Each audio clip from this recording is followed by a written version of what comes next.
see you. Good to see you.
Catch me right away. We're going to drive, I'm going to zip out and go to Bradford for an event, so just catch me real quick. As soon as it's over, yeah, just come over, we'll go right over here. All right, I just wanted to sort of look at more the last 8 or 9, 10 days in a global sense of.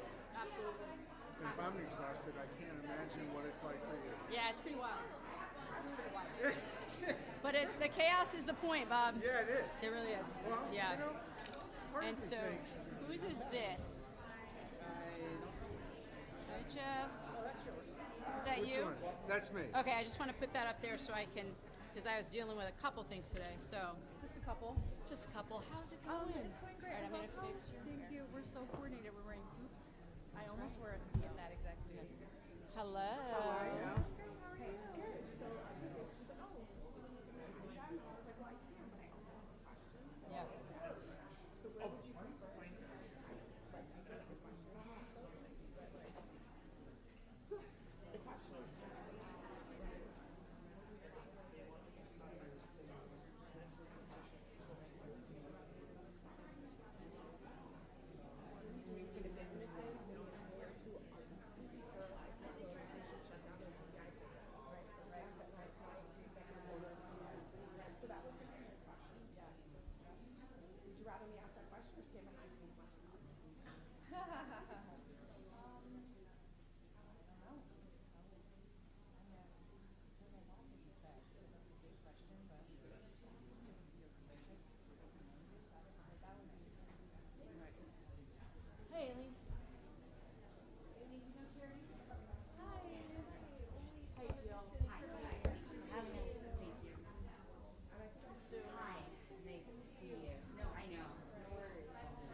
Time we got here.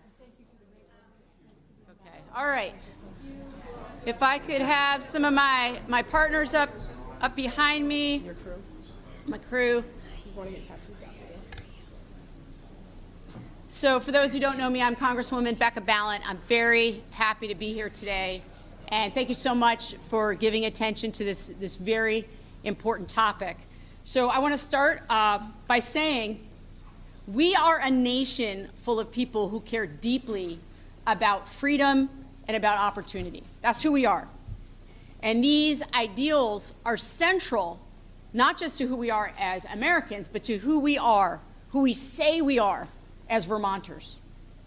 And we have been and will continue to be a nation of immigrants. I myself am a child of an immigrant, a man who came here after losing family in the Holocaust, came here to build a new life. We have an economy across the country that's absolutely dependent on migrant labor and immigrant labor. That is just the truth of it. And that's true here in Vermont too, and I know so many of you in this room know that. So we all know we have an acute workforce here in Vermont. I've been told by farmers in so many pockets of the state that they couldn't survive without migrant labor. Farms in Vermont would not survive without migrant labor, okay? And many of Vermont businesses rely on H-1B visas, H-2A visas, and nationwide. Here's the picture. From construction to farming, restaurants, hotels, motels, manufacturing, landscaping, groundskeeping, transportation, warehouse work, healthcare, home health aides. Millions and millions of these workers are undocumented. That is the truth of the situation.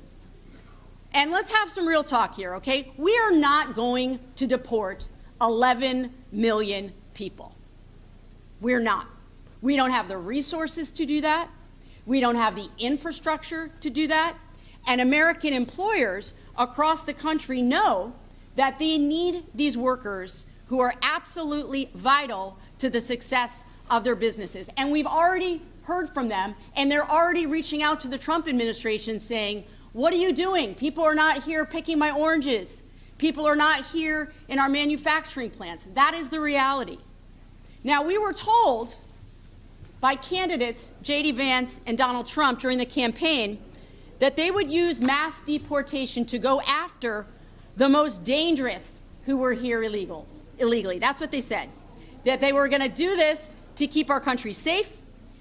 But their horrible rhetoric directed at migrants and immigrants reveals something different and very disturbing, and I believe runs against everything that we say we stand for as Vermonters. So if you look at the speeches that candidate Trump and candidate J.D. Vance gave during the campaign, and just look at the last 20 speeches that they gave in the campaign, they said that they would use mass deportation to go after the most dangerous people who were here illegally. But if you examine what they actually said, you see something very different. He said he would rescue us from bloodthirsty immigrants. He said they were rapists. He said they were the most violent people on earth, that they were ruining the fabric of the country. He has even said that immigrants and migrants are genetically predisposed to commit crime. He has said that they are animals, that they are the worst people, that they are the enemy from within. He spread horrible lies about Haitian immigrants. And he continues to this day to repeat lies that countries around the world are illegally emptying their prisons and mental institutions and sending these people to the United States. For Trump, this was never about securing the border. It was about generating hatred and fear aimed at millions and millions of immigrants and migrants, including people who work right here in Vermont right now. So now let's be honest. Congress and many presidential administrations have dropped the ball on comprehensive immigration reform. That is also true. There is no question that we need bipartisan solutions to immigration. Because when I talk to Vermonters, what do they say that they want? They want a humane system. They say they want an orderly system. Yes, they want security at the border. They don't want people trafficking in drugs and individuals. This we agree on.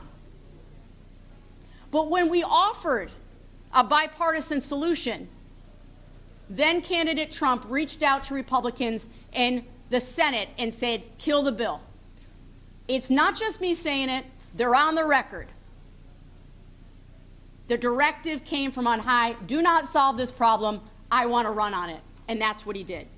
So now here we are. We got mass roundups and deportations of thousands of migrant workers since his return to the White House. We've got ICE now showing up at schools and churches and hospitals and rounding up families. And again, we were told that this administration would target the most violent, but that's not what's happening. Many law-abiding migrants and immigrants and even American citizens are being swept up in these roundups. That is the truth of it. So, meanwhile, the president goes on Fox News with Sean Hannity and insists that you can tell which immigrants and migrants are going to be trouble by just looking at them. The rhetoric is so dangerous. We can't ignore it. We can't normalize it.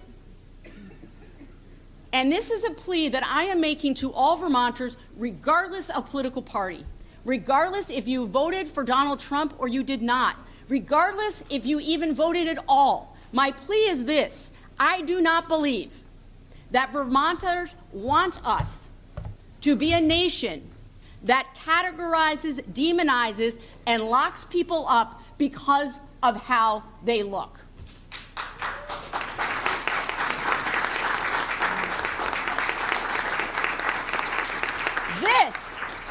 This is true lawlessness. This is true lawlessness. So now, let's be clear. The president is not just going after folks who are coming here illegally. He is also going after folks who are coming here legally. He has halted flights for Afghan people who had been fully cleared to enter the United States, all with completed paperwork and many with time-sensitive situations and documents. These are people who served our country when we needed them in Afghanistan, who have waited so long to come here, and they face the danger of remaining in Afghanistan. And Trump is also attempting to remove birthright citizenship, which is explicitly protected in the Constitution. So, as I said, I do not believe this is about keeping us safe. And I don't think this is what Americans or Vermonters had in mind when we talk about immigration reform. So again, what do Vermonters want? They want less chaos at the border. They want a more humane and organized system, a system that allows us to do multiple things at once: protect us, keep drugs from crossing the border, prevent horrible trafficking of human beings, keeping families together. But that is not what we've seen over the last 2 weeks, and it's not what we're going to continue to see in the future. So let's bring it back to Vermont. Migrant workers in Vermont pay taxes. A lot of people don't realize that. They pay taxes. They're not takers, they're givers. They're giving in to the system. They contribute to the nearly $76 billion collected from undocumented workers in the United States. It's keeping our economy afloat. We have an aging population in Vermont. We have a workforce crisis. They're making it possible for farmers to milk their cows, to harvest their crops, keep their farms afloat. So we can and must have very strong policy discussions and strategies on what we should do for comprehensive immigration reform, and I welcome that. But here in Vermont, we should not be part of a dangerous, cruel national conversation that demonizes and dehumanizes our neighbors, that dehumanizes migrant workers and immigrants. So that's why I'm here today. It's why all these folks are here today, because we are a nation of laws. And there are rules that govern the interaction between federal officers, law enforcement, and those migrants and immigrants living in Vermont. I want to make sure that everyone in Vermont knows their rights and understands what protections are in place right now. I have posted some of that information on my website, which is balint.house.gov/knowyourrights. Once again, balint.house.gov/knowyourrights. And I'm so grateful to Attorney General Clark and all the other speakers here today who are making sure that all who live here in Vermont know their rights and can exercise those rights whenever they are stopped, either by a federal agent, by law enforcement here in Vermont, or by another citizen who has taken it upon themselves to harass and try to detain them on their own. So thank you again for being here. As you can tell by the sound of my voice, this is incredibly important to me, and I'm so grateful you're here. And at this point, I'm going to turn it off to Attorney General Charity Clark.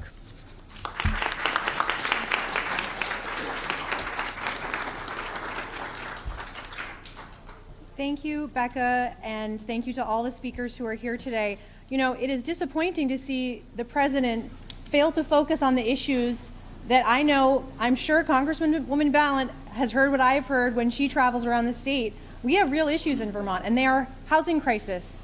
They are affordability crisis. It is our climate resiliency issues. It is public safety. In place of this focus, the president is creating chaos and violating the Constitution, and that's where I come in. As your Attorney General, it is my job to uphold the Constitution of the United States. As your Attorney General, I have been given the power to sue on behalf of the state of Vermont, and I have. I want to reassure Vermonters that the lawyers of my office are working night and day, reviewing and analyzing every single executive order and all the other questionable acts. And we have already filed a lawsuit with 19 other state attorneys general challenging President Trump's executive order trying to end birthright citizenship. This executive order, thank you.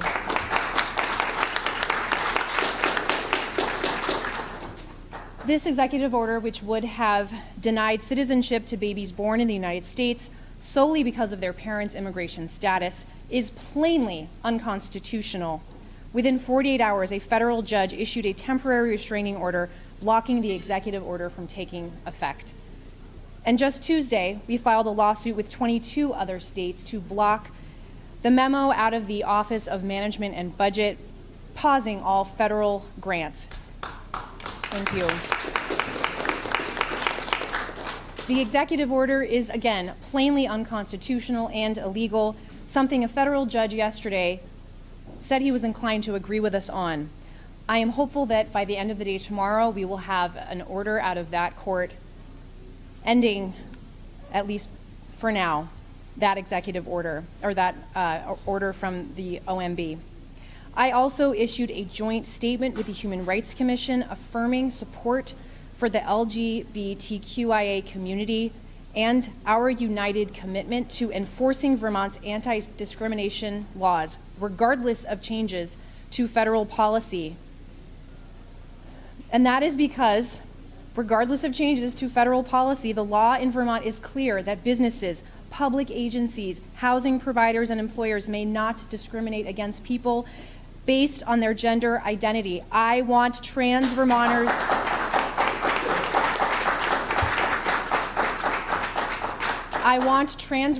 in particular to hear my words. I will do everything in my power to protect you.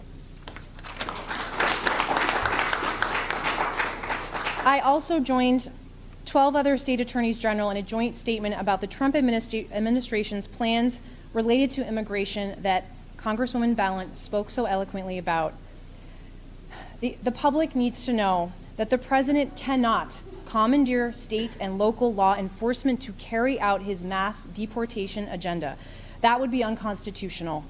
And it's state and local law enforcement's job to keep us safe. They need to focus on public safety. I know these times feel chaotic and unnerving. I and attorneys general across this country have been preparing for months for this. I took an oath to defend the Constitution of the United States, and that is exactly what I am doing. Thank you.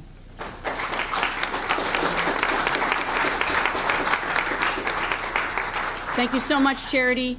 I want to now introduce Tracy Dolan, who is the State Refugee Office Director. is going to speak about the status of refugee resettlement programs here in Vermont and state resources available to Vermonters. There you are. Thank you very much. I am Tracy Dolan, and I'm the director of the State Refugee Office. We are so proud to have refugee resettlement in Vermont and the great work that resettlement has done for refugees in Vermont. Refugee resettlement is such an important part of building this state. There are so many roles to it. The first primary role is really the humanitarian aspect of being able to provide a safe place for people to come who are fleeing from war or other disasters. And they do arrive here. And then the very important piece of then building community, growing our workforce, growing our economy. This year, in federal fiscal year 25, which started in October 1st, we had hoped to receive about 650 refugees into Vermont.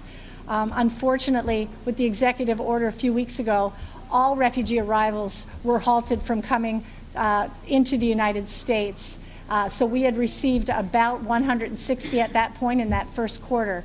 And the impact, of course, on the refugees themselves. Right now in the world, we have more refugees than we've ever had due to all the strife and conflict. So there's so many people, and it is a lottery ticket to be able to get refugee status and come to a place like the United States, to come to a state like Vermont. We hear over and over from refugees that they feel so welcome by Vermonters. They meet so many Vermonters who go out of their way to try to help them out and connect them to communities, to services, to jobs. And so the impact, of course, on folks who cannot get here. And then the impact on the people who are already here, and maybe they are awaiting reunification with family members. In some cases, they heard that flights were canceled literally days after the order went into effect. Very difficult. And to call out particularly our Afghan community, we do have people from Afghanistan here who did fight side by side with our forces, who were promised that their families would come as well. And to know that those plans had been canceled in many cases literally within days of the order is very devastating.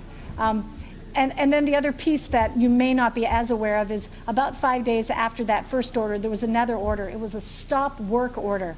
It appeared to be aimed at stopping the work of foreign aid, but within that umbrella, the other piece that was in it was the reception and placement services that refugees are given when they arrive. So when a refugee arrives here, they do need some intensive services in those first 90 days to get them on that path to self-sufficiency that, by the way, they all want to be on. It's the first thing they ask when they get off the plane: when can I go to work? Yep. You know? And so they arrived here and they didn't have now that service for the first 90 days. They were issued a stop work order, so the resettlement agencies had to figure out, how do we give some minimal level of services now that we are not able to get funding to do that? And the state is working with them to be as flexible as we can, but that is a real hit. So just to reiterate, it's so important, refugee resettlement. But what we are doing is we're going to continue to serve the people that are here. We have dedicated people all across this state, the community partners, the volunteers, the people that you don't see maybe at the agencies or in this room right now. So many stepping up. I want to leave you with a quote from a student. We had refugee college students arrive just a couple of weeks ago, and as they were thanking a room full of people who supported them, one young man, I believe his name was Rami, from Syria, he stood up. His hope is to be a lawyer someday. And he said to this crowd, he said, I want to let you know, he said, with this opportunity, I promise I will leave this world a better place than when I found it. And if that's not something we can all aspire to, I don't know what is. Thank you very much. Thank you. Thank you so much, Tracy. And now I would love to bring up to the podium Jill Martin-Diaz, the Executive Director and Legal Advocate at Vermont Asylum Assistance Project. Come on up.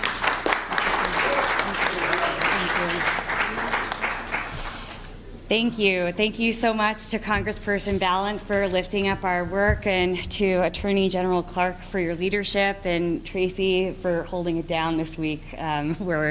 We're so grateful. I am Jill Martin-Diaz. My pronouns are they, them.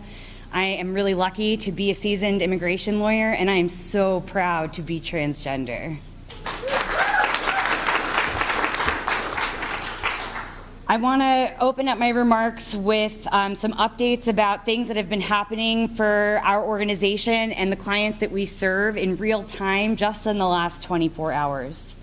Last night, a staff attorney who works at my organization was accompanying our client to a routine Department of Homeland Security appointment that is a normal step in pursuing the kind of pathway to humanitarian status that this person is pursuing. On the drive home, they were stopped at a routine road traffic stop on Riverside Drive, where there were vehicles that appeared to be ICE vehicles, black vehicles, SUVs with red license plates, but also other types of law enforcement vehicles. We don't know what agencies they came from, that were stopping cars randomly, as the Constitution permits law enforcement to do under certain circumstances. Asks my staff attorney to explain herself, the client who was the passenger in the front seat. They were able to produce documentation of the person's pending immigration matters. And interestingly, the ICE agent asked the staff attorney who works at my office to prove that she was representing her passenger, to provide proof on form USCIS G28. We were not in a legal proceeding, so it is really legally I struggle to understand why that was asked of the staff attorney, and they were both understandably very afraid of the situation. They complied, and the situation at our office has been really tense ever since. Today I'm hearing reports that there are black SUVs with red plates driving up and down on North Street, which is where our office is located. We are not open for walk-ins, so please take that information with care. We are hearing reports of similar ICE agents or those vehicles being spotted in shopping center parking lots, outside of Western Union transfer stations, and it's happening right here, right now in our community, right? The time is now. So there's a lot going on. There's a lot to say about what our constitutional rights are that have not changed, right? Amidst all this change and chaos over the last week, the U.S. Constitution remains. The Fourth Amendment of the Constitution sets limits around when law enforcement can intrude on our rights to privacy when we're in private spaces like our home, or quasi-private spaces like schools, or public spaces like Riverside Drive.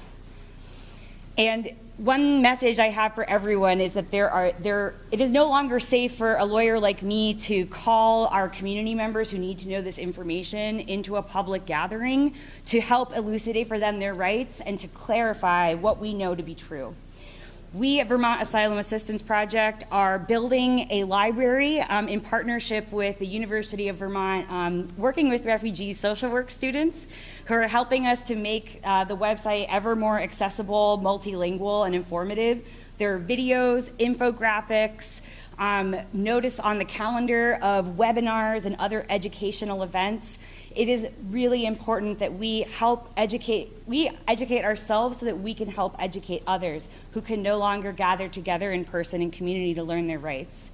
It is also important that we don't leave it just to underdocumented and undocumented community members to invoke their rights. If only under and undocumented people are invoking their rights to remain silent and to ask for an attorney, then that may as well be putting a target on those people's back, right?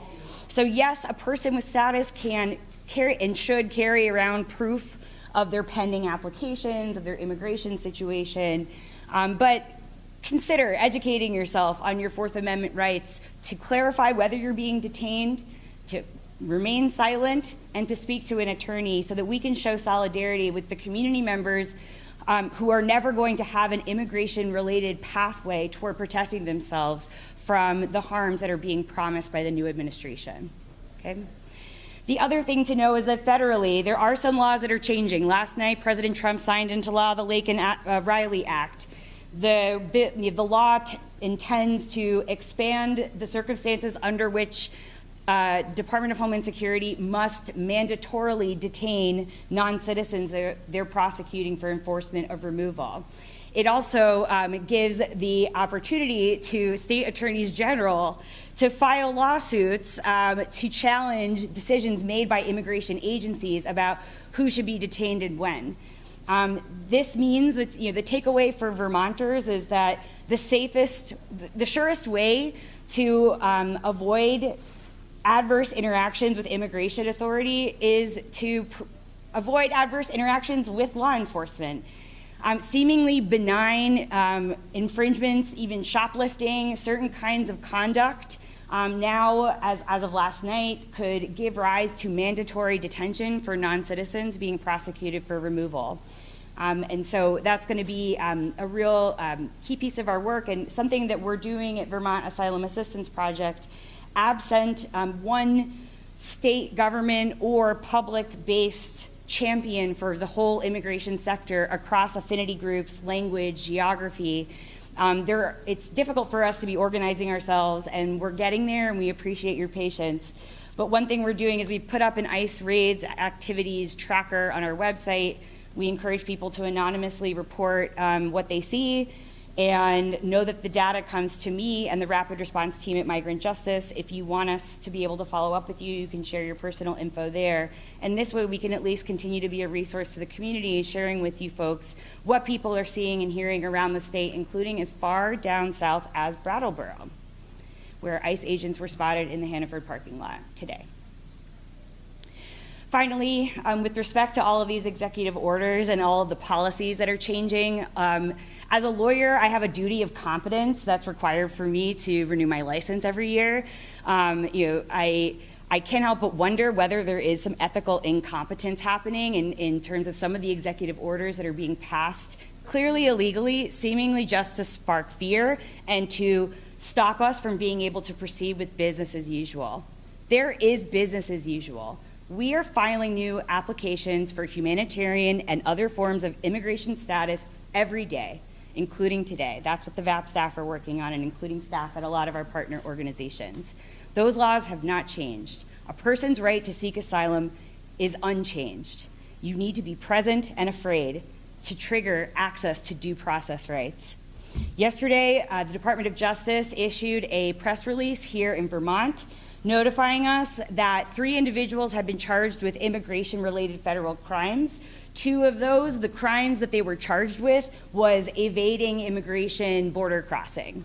So what that means is, just as we predicted a year ago, when we start to foreclose safe and regular pathways to seek asylum, as is our right under federal law, people are resilient and desperate, and they will find irregular ways to try and keep themselves safe. What is happening right now is by design, but we are not going anywhere. So I want to close with one set of letters for you: www.vaapvt.org. We want to hear from you about what resources are missing, what the community needs. We thank you for being in solidarity. And final plug, Treasurer Mike Pichak has convened a federal transition task force to try and mitigate the economic harm to Vermont of the new administration. Next Thursday, February 6th, businesses, nonprofits, managers of any entities, if you are someone who has a quasi-public space that is where you work or where you're in charge of managing other people, come to this free webinar that's being organized by the Transition Task Force in partnership with the Vermont Chamber of Commerce. We're going to talk a lot more depth about how to interact safely with immigration enforcement. I'm sorry that this is happening, and I appreciate everything all you're doing. Thank you. Thank you, Jill. Thank you so much, Jill. They're so helpful. And I'm also going to ask Molly Gray to come up. She heads the Vermont Afghan Alliance, and I thought she might have a word or two to share with us about what she's hearing from folks that she works with directly. Come on up. Thank you. First, I just want to thank Congresswoman Balint for the opportunity to say a few words. I wasn't expecting to speak, but really to come here and support. And also, tremendous thanks to Attorney General Charity Clark for the incredible work fighting these orders that have impacted us. Our funds are frozen right now as an organization. Even on the drive down today, we called the payment management system to ask what was happening, and they can't tell us anything. And again, to Tracy for all the incredible support through what has been honestly one of the hardest weeks, not only for our organization that supports Afghans across the state, but also I know for our partner organizations and organizations across the country. I just want to share a couple of anecdotes to really give everyone here, if you're not working in this space, and I know there's many people here who are, just what the last week has been like. It has been a systematic abandonment of the Afghan community in Vermont and nationally, and of refugees. It started on Monday, a week ago Monday, when we learned that the flights of family members of Afghans in this state who were cleared to travel from Pakistan were stopped, including the family members of an individual in this room who had went ahead and got an apartment that was required to host his family by the Refugee Resettlement Agency. So now also on the hook for an apartment with a family that's not coming. On Thursday, we learned of the DHS deportation directive, which was supposed to apply to humanitarian parolees. Nowhere in that directive were Afghans exempt, which means that Afghan allies, and I'm going to call them veterans, who served directly with U.S. military forces and supported diplomatic missions, who have not yet, 3.5 years later, had their employment letters provided to them for their special immigrant visas, they are now subject to deportation unless they urgently apply for asylum. So we've been filing asylum claims for them around the clock for the last several days. Then on Friday, as Tracy mentioned, all funds for refugee programs designated by the Department of State were frozen across the country, meaning that refugees, including Afghans who had already arrived here and were within their first 90 days of arrival, had funding stopped. Can you imagine arriving in a country that it's opened its doors to you and have nothing to start your new life? Then let's fast forward to Monday, when the next blow came, which was the White House OMB memo saying that all federal funding and grants were stopped for the woke, Marxist, blah, blah, blah, blah, blah. I mean, we know the list. Like, I'm not even going to enumerate it, organizations, including for an organization supporting Afghans here in Vermont. Our funding is frozen. We can't access it. Our driving program, which has supported 35 Afghans getting their license over the last year, including 10 Afghan women who could never have the opportunity to drive in Afghanistan. Our program is stopped. The car is in the garage. The impact, even here in Vermont, it is so significant. It is palpable. And I'm not going to end on a message of despair, because as I told my staff yesterday and the day before, and we continue to say today and tomorrow, that this is a moment to be courageous, to be strong, to carry on, to continue to provide the services that we know are so necessary in Vermont for these individuals to support our economy, to fill the jobs, to grow our tax base. We're going to continue on with our work, and we are going to be innovative and find new funding sources if we need to. If you want to get involved, I'm going to give you another website. Visit vermontafghanalliance.org. And also, again, just to thank Jill and all of the attorneys right now who are doing everything they can to ensure that there's durable pathways for our newest Vermonters. Thank you for coming. And again, tremendous, tremendous thanks. Where's Becca? For all you're doing and for your leadership in Washington.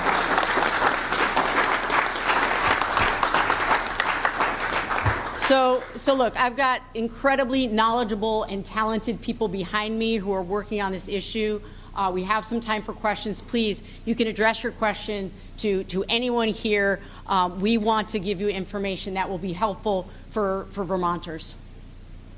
Question for the Attorney General. Thanks, number one, for holding this. This is really helpful. Are you aware of any ICE raids that have potentially happened on businesses or farms or anywhere here in Vermont as of yet? I am not, but it's not like there's any statutory obligation to inform the AG of that. So others might actually be, like Jill might be in a better position. Her testimonial was insightful, so maybe you could speak to that. Thank you. Thanks for the question. Again, so we're still getting the word out about our ICE tracker, and so I don't hold out, that it is comprehensive. And keep in mind, these are anonymous reports, so, I haven't confirmed. But we have had people submit to the ICE tracker on our website, and there's been submissions today since I've been arriving at the State House and navigating meetings that I haven't even read yet. So maybe at the end of this I can update you.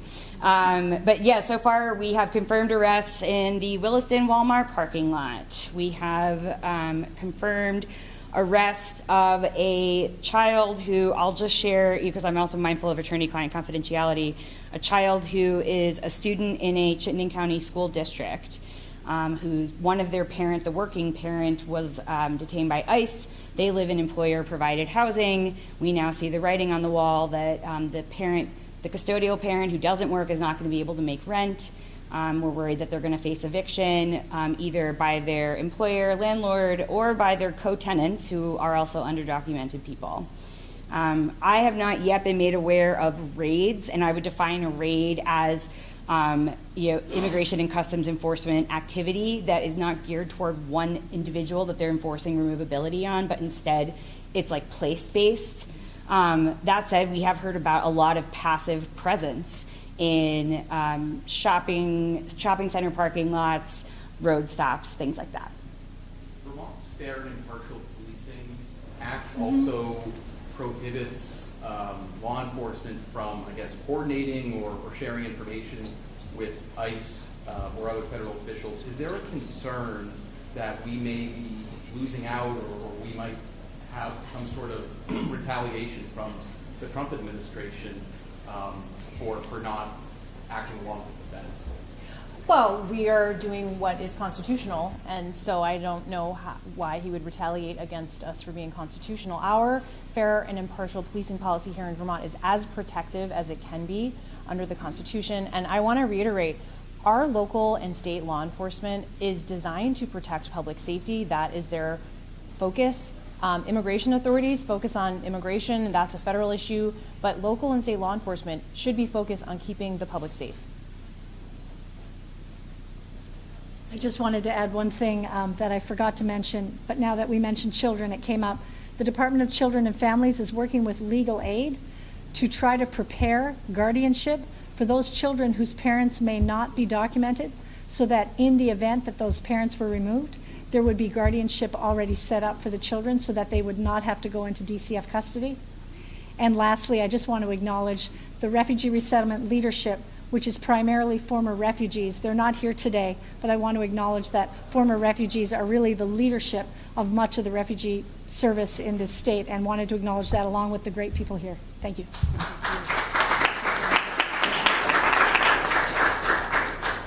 Attorney General Clark, could you, just to clarify, so in terms of the lawsuit that you're part of, the OMB. Which one? Oh, okay. Yeah. Yes, the OMB. I know that we don't have a final decision from the judge yet, but how do you expect that decision would be different from the judge in DC a couple of days ago that had a temporary pause until February 3rd? Would this be a complete blockage? Do you know how that would be different? How they work together? So the lawyers behind me know what I'm going to say, which is the first step with something like this is what's called a temporary restraining order. And it has a lower evidentiary burden. And then a couple weeks later, you have the preliminary injunction. So what they're doing is saying oh wow, we need to stop this right now. But then in a couple weeks, we're going to revisit. We have a little more time, but the sense of urgency is where you bring the TRO in. In my personal experiences, TROs are very unusual.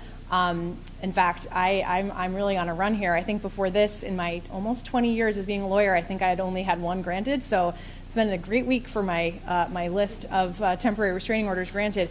I assume, and I shouldn't speak before the judge does, but based on what he said yesterday, I'm very hopeful that by the end of the day tomorrow, Judge McClellan, in Rhode Island, is going to agree with the states, because he said he did agree with us. So that's the procedure. We will hear tomorrow, if I'm right about tomorrow, we will hear then what the schedule is for that next hearing that we'll have.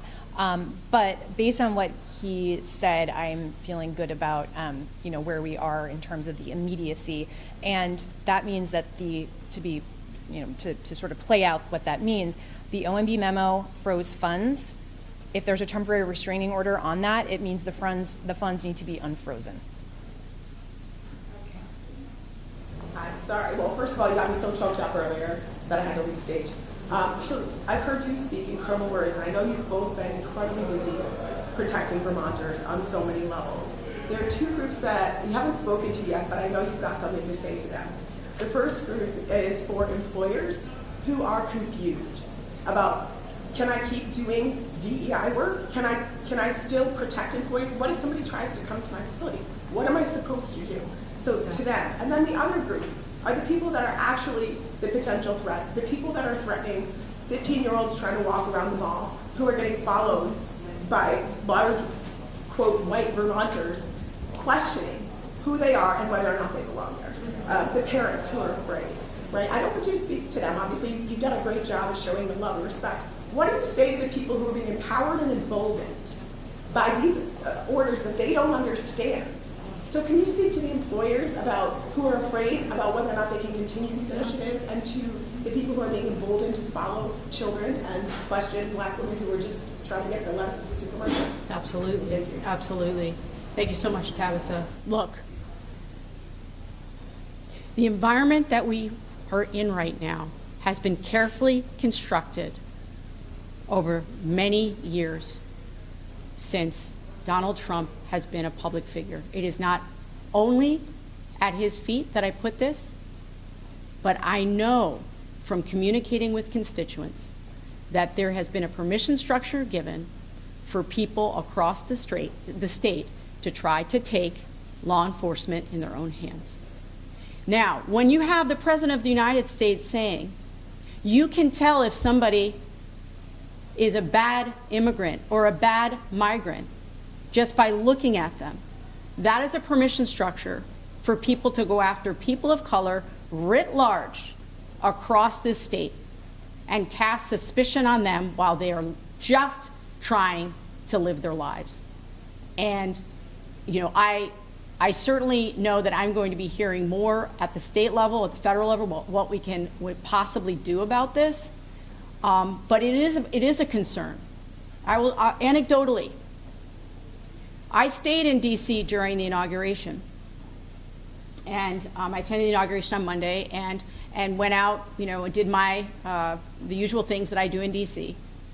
And I can tell you, from waiters, waitresses, bartenders, Uber drivers, taxi drivers, anyone in the service industry, the kind of hatred and vitriol they received at the hands of some people, and I want to make it clear, some people who came to the Capitol for the inauguration, is alarming.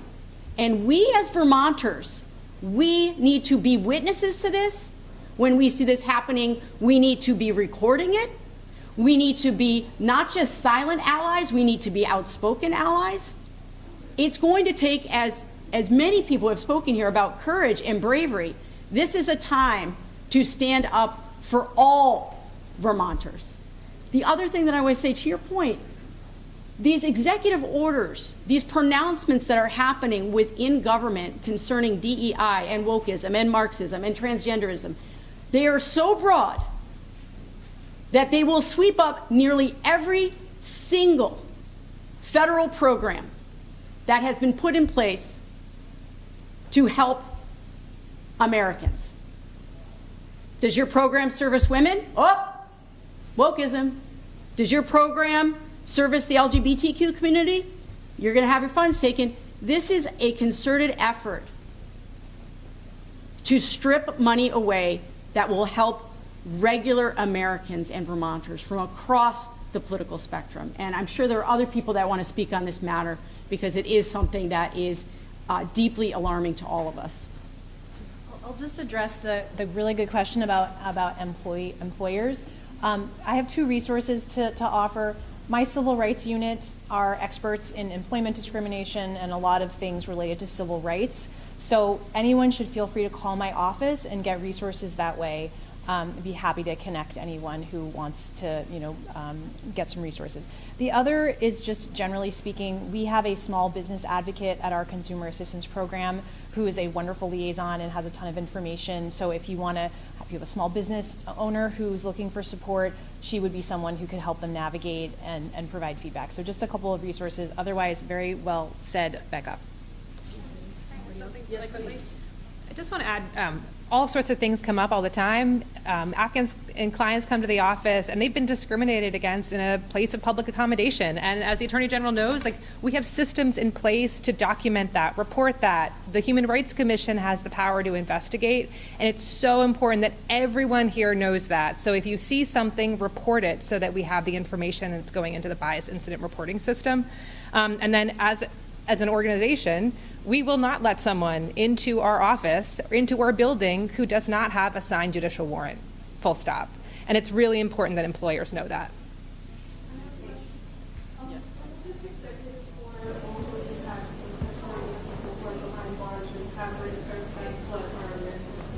Which order? So there are so many orders, but I don't know if those of you who have reviewed them can see. Most of them don't actually do anything right now. They say, hey, agency of such and such, will you look at this and do something? And so that's important context. One thing that I am doing, and along with 24 attorneys general across the country, is we really are combing every single executive order to see, has federal law been violated, like the Administrative Procedures Act, or has the Constitution been violated? And if it is, we're going to hold people accountable. So that's part of the work that we're doing to analyze all of those executive orders. Attorney General Clark, I'm wondering, are you confident that the American judicial system is strong enough to deal with the issues that you've been outlining today? I will say it's an unusual time in history. I think the judiciary is being strained. It's one of the things that I've lamented is the colossal waste of time this chaos has created for government attorneys, stakeholders, and nonprofits who support people, and definitely the judiciary. This is totally unnecessary. I hearken to the federal judge in Washington who said that he was appointed by President Reagan, and he said in his 40 years on the federal bench, he never, I can't remember the exact wording, but it was like he'd never seen something so unconstitutional before. What a waste of time. That should never have gone into effect. They wasted everybody's time. But to answer your question in a quick way, I would say yes, I am confident in the judicial system, because I'm confident in America, and I'm confident that our democracy will withstand this kind of behavior by a president. And on that note, we have to wrap, but I know that there are people who still have questions. I'm sure a number of people behind me are willing to answer more questions if either individuals or press want to hang around. I've got to get to another event, unfortunately, but thank you so much for caring about this issue. Thank you for being here, and thank you to everybody for being here. Nice work, everybody. Yeah. This high school time of bigotry and racism, what we're doing is a